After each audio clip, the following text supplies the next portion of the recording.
Nous, peuple congolais, sommes décidés cette fois-ci à mettre définitivement fin à l'insécurité à l'est de notre pays, quoi qu'il en coûte. L'heure a sonné de casser à jamais le cycle infernal de la violence à l'est de la République démocratique du Congo. Nongeye kubasuhuza kandi mbaha ikaze kuri uyu mugoroba. Ni Jean Paul Turayishimye ko maze kumenyera. Ni ku itariki ya 20 z'ukwezi kwa cyenda mwaka 2022. Ejo nari nabibabwiye ko mbizi cyangwa se ko muri General Assembly yafunguye ku mugaragaro ejo ku mugoroba. Ndibuze kubabwira ibijyanye na discours cyangwa se ijambo rya President Felix Antoine Tshisekedi, aho na predictinze cyangwa se navuze ko ntafite gushidikanya mu mutima wanjye ko mu byo ari buze kuvuga ari buze kwibanda ku Rwanda. Niko byagenze rero mu ijambo rye, ijambo ryari rikakaye, yavuze ibijyanye n'umutekano mu karere, ariko ntiyahisha aho ikibazo gituruka. Perezida Tshisekedi rero kuba tumva ururimi rw'igifaransa, kuba rwumva ndaza kubashyiraho inshamake y'ibyo yavuze. Ntabwo nshyiraho ijambo ryose keretse yenda muri insabye, ariko niba mutashaka kumva ijambo ryose, kandi ndabizi ko yenda icyangombwa no kugira ngo umenye ibyavugiwemo, ibikubiyemo. Ariko byinshi mu ijambo rye yavugaga ku mutekano, yavuze no kuri climate change, yewe yavuze no kuri intambara ya Ukraine. Ariko nk'umunyarwanda, nka audience yanjye, ndizera nashidikanya ko ibyo bituraje inshinga cyane n'umutekano w'igihugu cyacu cy'u Rwanda. Nubwo ibi bintu bikorwa n'abantu bake cyane, agatsiko k'abantu bigize abamabandi, b'abamafiya bigize amabandi, ariko ingaruka zabyo twese zizatugeraho. Ingaruka z'iyi myitwarire ya Kagame na FPR bizagira ku Rwanda hose. Amagambo y'umukuru w'igihugu cya Kongo yavuze, yavuga ati turi determine, isaha niyi yo kugira ngo Kongo irengere ubusugire bw'igihugu cyabo. Ntabwo bafite, nabo ntibarasa amashaza nk'uko twabivugaga. Ntabwo barasa amashaza, ntabwo barasa ibinonko. Uku kwihangana bagize ntabwo ari ukuvuga ko ingabo z'u Rwanda zishobora kujya muri buri rugo rw'umuntu, haba ku Gisenyi cyangwa se Musanze, bakamucunga. Ntabwo bishoboka. Ni ukuvuga ngo umunsi Kongo koko nk'uko Perezida Tshisekedi arimo kubivuga, bavuze bati ikiba kibi, kandi birumvikana ko magambo yavuze ari cyo yavugaga. Ingaruka buri munyarwanda wese ahari hose, natwe turi mu mahanga, zizatugeraho. Ni nayo mpamvu aho kugira ngo twicare turebere, dukwiriye kujya twamagana ku mugaragaro ibi bikorwa bitwitirirwa kandi ntaho duhuriye nabyo, uretse n'ibyo inyungu zabyo, ndetse tutashobora kuzigabana na FPR na Kagame. Ariko noneho aho ugasanga ari twebwe ingaruka nyinshi mbi bigiraho, kandi mu by'ukuri ari uwacukuye amabuye, ari uwayagurishije, ari uwo yakijije, ntabwo muturage ntabwo arimo, ariko uzasanga aribo ba mbere bahapfira. Yes, abamotsi bafite uburenganzira bwo kujya batera abahanda, bavuze abahanda, kubera ko bo baravuga ati dufite yenda icyo turengera. Ariko je nawe n'abandi benshi cyane, niba wiyumva kumva ko nta kintu FPR irimo kugukorera bijyanye na buriya bushotoranye, kuko erega n'izo nzu zanyu nizo za mbere zaguha amabombe avuye muri Kongo. Uribaza ko bitazabaho? Bizabaho kuko Kagame yaranangiye, ariko ntabwo azamenya ikimukubise. Niwe wabyivugiye ubwo yateraga ubwoba perezida Jakaya Kikwete, ubwo yamubwira kunegosya n'abamurwanya barimo na FDLR, yaravuze ati ntabwo uzamye igikubise. Buriya bwirasi rero ukagira ngo niwe imbunda wagira ngo arazikora, kandi hariya urabona nigeze kubivuga ariko kuyandi ma media mu yandi, nibura Uganda ikora amasasu, ishobora kuvuga ati nambura niba tuzifite ariko amasasu ntabwo tuyahaha yose. Ariko mu Rwanda sepaleka ntabwo ariko bimeze. Buri kintu cyose kiva hanze, nubwo waba ubyikorera, intambara irasenya. Mu magambo ya Perezida Tshisekedi rero ndaza kubashyiriraho make nkuko mwabyumvise yenda mu intangiriro, ndaza kubashyiramo uduce dutoya tw'ibyo yagiye avuga ndetse bifite isano cyane n'umutekano wacu. Kimwe mu byo yavuze nuko atatinye kuvuga ko ari ambition z'igihugu cyangwa cy'umuturanyi ushaka kwerekana nenda ko ari igihangange, zituma akomeza guhungabanya aka karere mu myaka 20 yose ishize, ko ari uko irenga ndetse ari uko byahoze. Ariko akanavuga ko igihugu cye kizira kuba gikize. Icya kabiri, ntabwo yahishe kuvuga ko ingabo z'u Rwanda hamwe nabo zishyigikiye M23 bataba ngo malokalite ya Congo. Yongeye aragaruka aravuga ati abadirigeants b'u Rwanda, les dirigeants rwandais, n'abantu bakunze kwitwaza FDLR. Ati FDLR twayiciye umutwe, twarayikubise tuyica intege ndetse dufatanyije na RDF. Kandi ibyo ntabwo yabibeshye. Mubyibuke mbere yuko mutangira yenda kujya marangamutima, mwibuke ko habaye operation zitandukanye muri Congo, izo FRDC yari ifatanyije na RDF. Izo operation ziswa amazina atagira uko angana. Hari ya mbere yitwaga Umoja Wetu, bisobanuye ku rurimi rw'Ikinyarwanda ubumwe bwacu. Indi ya kabiri yitwa Kimia 1, ni nko kuvuga ngo Calme 1. Haba noneho n'iyindi yitwaga Kimia 2 cyangwa se Kimia 2, nayo ni Calme ya kabiri. Ibyo byose byabaye igihe Perezida wa Congo yari Kabila. Na Sokola nayo yagiye ibice, ariko Sokola n'uyu munsi bo iracyahari, ariko nayo leta y'u Rwanda na Congo barafatanyije.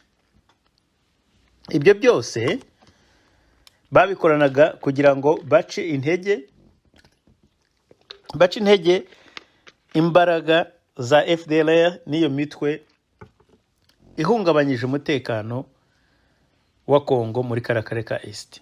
Impamvu iyi mitwe itarangira nuko uwiri inyuma wayo aba yihishe mu bintu bikorwa by'amahoro, kandi ari we nyirabayazana, ari utwika akarere, akihisha mu bakemuye kubikemura, mu bashaka gukemura ibibazo kandi ari ubitera.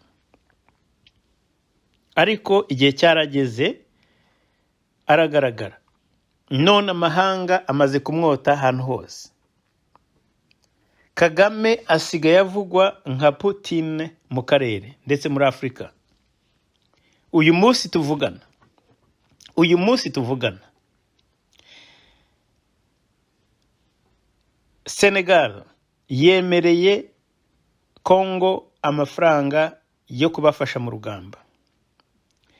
Uyu munsi tuvugana, none aha tuvugana kuri iyi saha, ndetse Angola, cya gihugu kiri mu buhuza hagati y'u Rwanda na Congo, cyemereye Congo amafaranga nayo agera kuri miliyoni 2, ndetse ntabwo ari amafaranga gusa. Buriyo bavuze ngo aide militaire zingana n'agaciro ka miliyoni 1 cyangwa miliyari, miliyoni imwe z'amayero cyangwa se miliyoni ebyiri z'amayero cyangwa amadolari, ntabwo biba bivuze nesema ko ari kashi. Ni ukuvuga ngo bashobora no kubaha n'intwaro zifite equivalence, ziri equivalent n'iyo mfashanyo bahaye. Ibyo rero Tshisekedi yaje no kubivuga muri UN, avuga ati restrictions zari zo zose muzikureho, dushobore kwigurira intwaro mu buryo butworoheye, duhangane n'ikibazo cyacu. Nongere mbisubiremo, Tshisekedi aravuze ati isaha ni iyi ngiyi, hageze turakoresha ibishoboka byose kugira ngo duhangane n'uwaduteye ndetse dukemure ikibazo cyose kibangamiye cyangwa se cyugarije Kongo. Reka ne kuvuga amagambo ye maze mumwiyumvire. La République démocratique du Congo souscrit à la position de l'Union africaine et appelle toutes les parties au conflit à suivre la voie du dialogue et du droit préconisée par l'Afrique, qui a par ailleurs l'expérience de gestion des crises sécuritaires provoquées par des groupes armés dans certains de ces États. À ce sujet, les Nations Unies savent que mon pays, la République démocratique du Congo, est victime d'une crise sécuritaire aiguë qui dure depuis plus de 20 ans à l'est de son territoire national. Tout observateur honnête et de bonne foi reconnaît que cette crise est causée principalement par les convoitises que suscitent ces fabuleuses richesses naturelles et les ambitions de puissance de certains de ses voisins. Le peuple congolais reconnaît l'implication des Nations Unies, de l'Union africaine, des communautés régionales africaines, de l'Union européenne et des partenaires extérieurs bilatéraux de la République démocratique du Congo pour juguler cette crise récurrente. Il leur en est reconnaissant et s'incline devant le sacrifice de vaillants soldats de la paix qui ont perdu leur vie au front de la défense des idéaux de paix et de justice. Cependant, en dépit des efforts internes inlassables, de la présence militaire massive de l'ONU au Congo et de son soutien diplomatique pendant 23 ans, le mal sécuritaire continue à ronger mon pays. Afin d'éradiquer définitivement l'insécurité, restaurer une paix durable et assurer la stabilité à l'est de la République démocratique du Congo, plusieurs accords ont été signés avec les groupes armés et même avec les pays voisins, sous la garantie de la communauté internationale. Des mécanismes nationaux et internationaux ont été créés. Toutes ces perspectives de règlement définitif du conflit de quelques mois. Vite, l'architecture s'est fissurée et l'édifice s'est écroulé. Et on recommence toujours avec les mêmes tragédies. Depuis mon élection à la tête de la République démocratique du Congo, je n'ai eu de cesse de me battre chaque jour pour la paix et la sécurité dans les provinces congolaises de l'Ituri, du Nord Kivu et du Sud Kivu. M'inscrivant dans une philosophie de réconciliation avec nos voisins, je n'ai ménagé aucun effort pour rassurer les chefs d'État des pays limitrophes et restaurer la confiance entre nous, notamment par la concertation permanente sur des questions d'intérêt commun, la conclusion d'accords de coopération sécuritaire et de partenariat économique et la réalisation de projets de développement pour nos populations respectives. En dépit de ma bonne volonté et de la main tendue du peuple congolais pour la paix, certains de nos voisins n'ont trouvé mieux que de nous remercier par l'agression et le soutien des groupes armés terroristes qui ravagent l'Est de la République démocratique du Congo.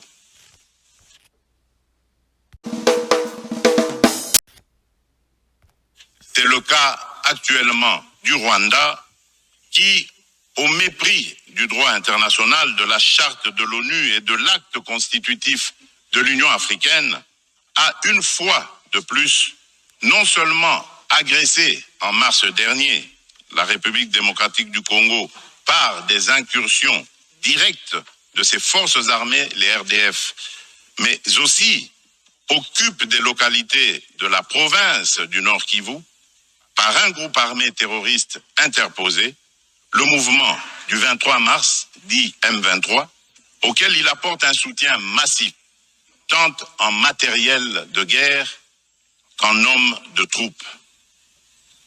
Et comme pour défier la communauté internationale, le M23, avec le soutien de l'armée rwandaise, a même abattu un hélicoptère de la MONUSCO et tué 8 casques bleus, commettant ainsi un crime de guerre.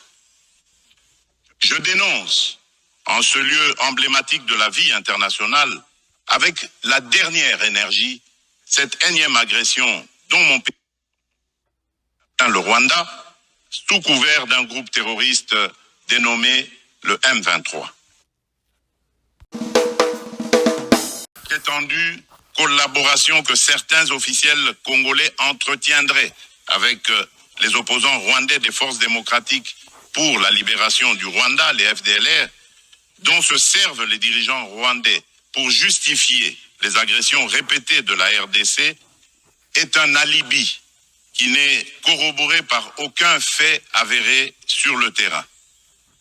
En effet, les FDLR ont été décapités et réduites à néant par les forces armées de la République démocratique du Congo, les FARDC, en étroite collaboration avec l'armée rwandaise dans le cadre des opérations conjointes menées il y a quelques années. La République démocratique du Congo a en outre rapatrié plusieurs éléments des FDLR et leurs familles. Dès lors, les Congolais se demandent de quel FDLR parle-t-on? Quel est le mètre carré du territoire rwandais occupé par ces fantomatiques FDLR? À quel lieu précis du sol rwandais a-t-on jamais vu un jour un soldat congolais? Quoi qu'il en soit, la République démocratique du Congo reste disponible pour toute action répressive contre tout groupe armé qui tenterait de troubler la paix et la sécurité dans un pays voisin et dans la région des Grands Lacs.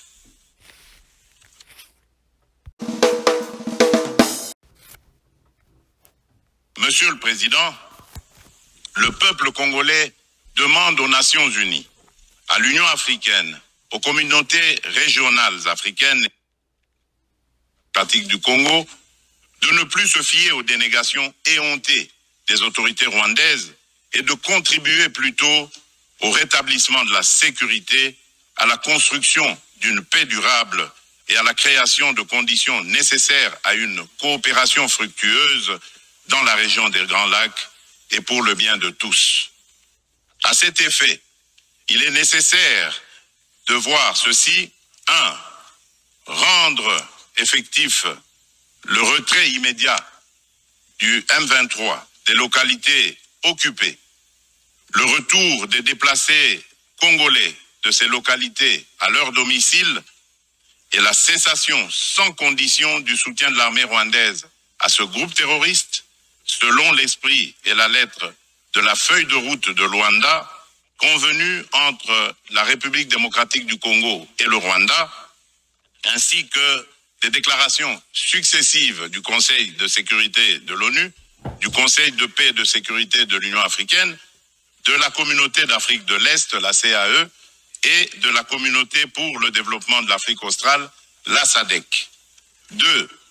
Multiplier les pressions sur le Rwanda et le M23, dont les dirigeants sont du reste sous sanction de l'ONU, et montrer plus de fermeté à leur égard pour qu'ils respectent les positions prises par les organisations internationales précitées. 3. Appuyer la poursuite du processus de paix de Nairobi, les discussions de Luanda entre la République démocratique du Congo et le Rwanda, et le déploiement de la force régionale de l'Afrique de l'Est, dont le statut et les règles d'engagement viennent d'être signés le 8 septembre dernier à Kinshasa, successivement par le gouvernement congolais et le secrétariat général de la CAE, d'une part, et d'autre part, par les FARDC et le commandement de cette force régionale. 4. Encourager le président honoraire du Kenya, le président Uhuru Kenyatta, et le président de l'Angola, de la République d'Angola, Joao Lourenço, médiateur de la CAE et de l'Union africaine dans la crise sécuritaire en République démocratique du Congo, à poursuivre leurs bons offices. 5. Lever tout obstacle à la restructuration par la République démocratique du Congo de ses forces armées et de défense, à la montée en puissance de celles-ci pour mieux remplir ses missions régaliennes, notamment par la levée pure et simple de toutes les mesures restrictives de l'acquisition d'équipements militaires, la forme édictée par le Conseil de sécurité de l'ONU. La réalisation des actions préconisées ci-dessus garantira sans doute le peuple congolais de la certitude d'un règlement de la crise et facilitera un dialogue constructif entre toutes les parties concernées quant à ce. Monsieur le Président, nous, peuple congolais, sommes décidés cette fois-ci à mettre définitivement fin à l'insécurité à l'est de notre pays, quoi qu'il en coûte. L'heure a sonné de casser à jamais. Plier les pressions ne permettront jamais d'instruments juridiques et facilitera honoraire du Kenya, le président Uhuru Kenyatta, et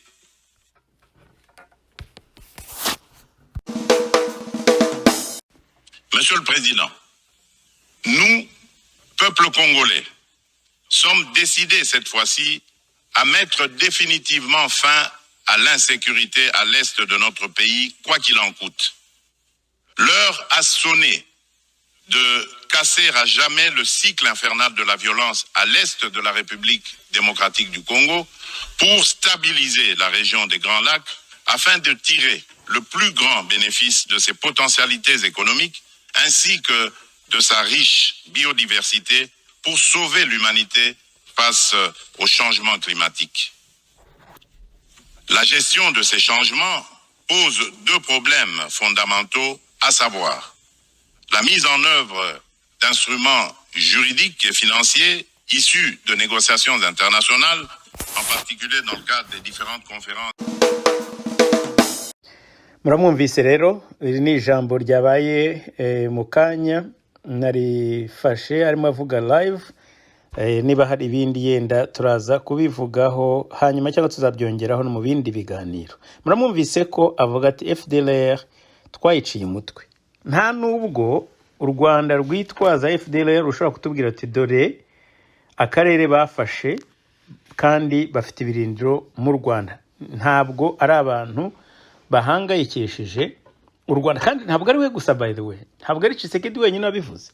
Mu byibuke Kabarebe na mushiki wabo igihe yajyaga muri nteko kujya gusobanura umutekano n'ubanye n'amahanga, Kabarebe agafata ijambo akavuga ngo FDLR nta na rimwe yamara n'iminota iramutse iteye u Rwanda, ati nta nubwo yamara iminota 5 ku butaka bw'u Rwanda. Ibyo ni Kabarebe wabivugiye mu nteko nshinga amategeko y'u Rwanda. Nzabyishakira mbiba kuko ndabizi ko bazavuga bati ni ukubeshya n'urwango mufitiye igihugu cyacu bamwe, ariko abenshi ukuri barakuzi. Ibi bintu bya ijambo ndetse no kuba bimaze igihe kingana gutya, Kagame akaba yaranangiye akomeza akaba muri zabunagana, bire byose rwabeshyira M23 ifite abasirikare bangana gute, ifite abasirikare bangana gute bo kuba bashobora kokipa territoire ingana kuriya? Nabo ni leta y'u Rwanda, ni RDF. M23 n'abantu bashyira imbere gusa kugira ngo balegitimize ibyo bavuga, ariko ari ukubeshya ko ni RDF niyo yokipa zira territoire. Mwaramwiyumviye ejo mukuru waho ni avuga ati ibitwara afite n'ikirimbuzi nibafite n'ibitwaro nako biremereye bikomeye ndetse birenze ibyo dufite capacity yacu. Biva hehe? Aho biva harahari. Ibi rero tuzakomeza kubigarukaho, ariko iri jambo ntabwo ari ijambo ryiza ku banyarwanda, ndetse yaba twabishoboraga tukabwira abanyarwanda kwamagana iki kibi no kwigaragambya mu gihugu cyacu ko ntibyashoboka.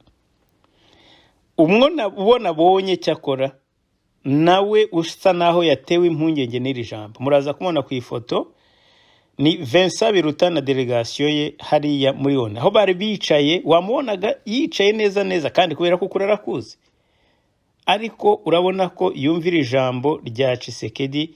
Yicaye nawe ameze nk'uwikopesha aho yicaye, arareba akavuga ati sinabinyomoza kuko ibyo bavuga. Dore Tshisekedi yahuye n'umukuru wa ONU one on one, baricana baraganira bamarana igihe kigera ku isaha. Ntabwo ari ibintu bundi buri mu president wese ntabwo bamarana entretien nk'iyo ngiyo, ariko kuri nuko barakuze. Ejo bundi yarabivuze kuri France 24, nuko nyirabayazana umwanzi w'akarere ndetse umwanzi w'amahoro, nk'uko Mboso yabivugaga, ni ikibi, ni umuzi w'ikibi, ni ipfundo ry'ikibi, ni lien y'ikibi, ihuriro ry'ikibi cyaziye Afrika. Ni Kagame rero nta wundi. Reka ngaruke kuri iyi nkuru ndetse nitiriye iyi titre cyangwa se inyito y'ikiganiro cy'uyu munsi. Iyo ni y'umukolonel witwa Kahombo Rambo Augustin, uri mu mbere y'ubutabera. Ntabwo ndi butinde kuri iyi nkuru kuko yo ni information gusa, nuko uyu mukolonel ashinjwa kuba ari we waroze waroze wicishije, ari we banyuzeho, ari we watanze amarozi yicishije umusirikare witwa General Yave uwo muri Amombabare, sorry, which umugeneral lieutenant general witwa brigadier witwa Chinkobo Mulamba Gislin. Reka nsubire inyuma gato ya kugira ngo unclarifie ibi bintu. Hari umusirikare wo ku rwego rwa colonel yari akuriye batayo yo muri headquarters ya 34e region militaire. Uwo akaba yitwa Kahombo Rambo Augustin. Birakekwa ko yahaye amarozi ari we wanyurijwemo kugira ngo ari we bakoresheje kuroga umugeneral witwa Chinkobo Mulamba Gislin. Uyu rero akaba ari we wari yabaga muri 34e region militaire, yaramaze kubanome kujya kuyobora iriya 34e region militaire kubera development zabaye muri Kongo uyu munsi, aho General Yave nawe yafunzwe. Uriya Lieutenant General wayoboraga Sokola, bavuga ko bakeka ko hafite bibyaze harego nako akeka harimo n'ubugambanyi. Biratuma ngenda mbyitiranya, ariko uwo wapfuye ni witwa Chinkonko Mulamba Gislin, ni brigadier waruje kuyobora ingabo muri kare gace. Apfa ku itariki 16 z'ukwa munane k'uyu mwaka. Nukuvuga ngo nta nubwo aramara, ndibuka ko nibwo yaramaze igihe gito yafashe ari in charge. Inkuru ariko ntabwo ari uko, murabizi ko nubwo tuvuga kuri karere ariko kenshi tugenda tugusha iwacu mu Rwanda. Amakuru arimo avugwa Kinshasa angeraho nuko uyu Colonel Kahombo Rambo Auguste ufunzwe ashobora muri statements ze bishobora kuzatuma tumenya urupfu aya marozi aho yavuye, kuko abakongomani bavuga ko hari amakuru arimo kuvugwa guhwihwiswa Kinshasa ko ari amarozi bakeka ko yaba yarahawe na Kabarebe. Kabarebe aravugwa muri aya marozi, ndetse na Munyuza nawe bakamuvugamo ko yaba yaratanze aya marozi kugira ngo bayahe uyu mu general nako uyu mujenerali ariko banyujije muri uyu Kahombo Rambo Augustin. Ntabwo bavuga ko Kabarebe yamwihereye mu ntoke, ariko bavuga ko ari bo batanze izo nzira kugira ngo uyu mujenerali yicwe, cyane cyane ko basangaga badashobora gukontorora iyo komande maye yari ije hariya muri Nord Kivu. Abantu rero bashobora kuba bakwemera kuvugana nabo barimo nk'aba general Yave wafunzwe batekereza ko harimo ubugambanyi, harimo communication ze hagati n'abantu b'u Rwanda. Abo rero benshi bakoranye na Kabarebe, abandi yarabayoboye, hari igihe bashobora kuguma en contact nabo, ariko bariho bakuramo amakuru ndetse bigatuma bidindiza urugamba rwa Kongo. Bishobora kuba rero biri mu byatumye General Yave afungwa akajyanwa ndetse Kinshasa.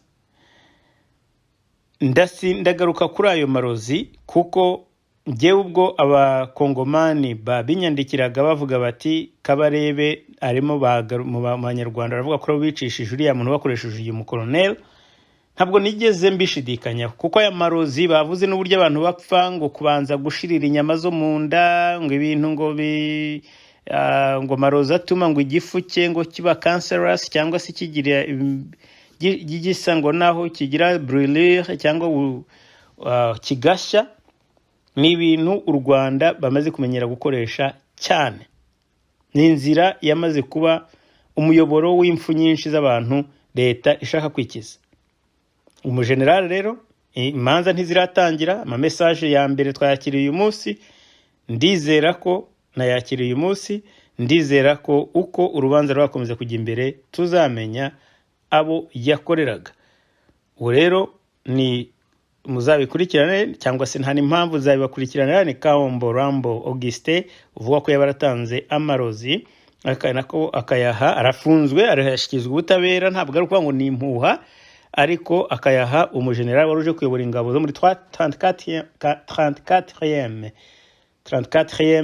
region militaire, muzi ko ari iyobora imirwano muri kariya gace, uretse iriya special forces za Congo zitwa Sokola, ariko iriya region militaire yindi irimo za brigade za regiment zihuriyemo iyoborwa yibumbiye muri iyo 34e region militaire. Akaba rero ariyo bavuga ko uwo mu general Kahombo amko uwo mu general waruje kuyobora Chikombo Mulamba Gisle ariwe wishwe azize ubugambanyi buvuye mu Rwanda.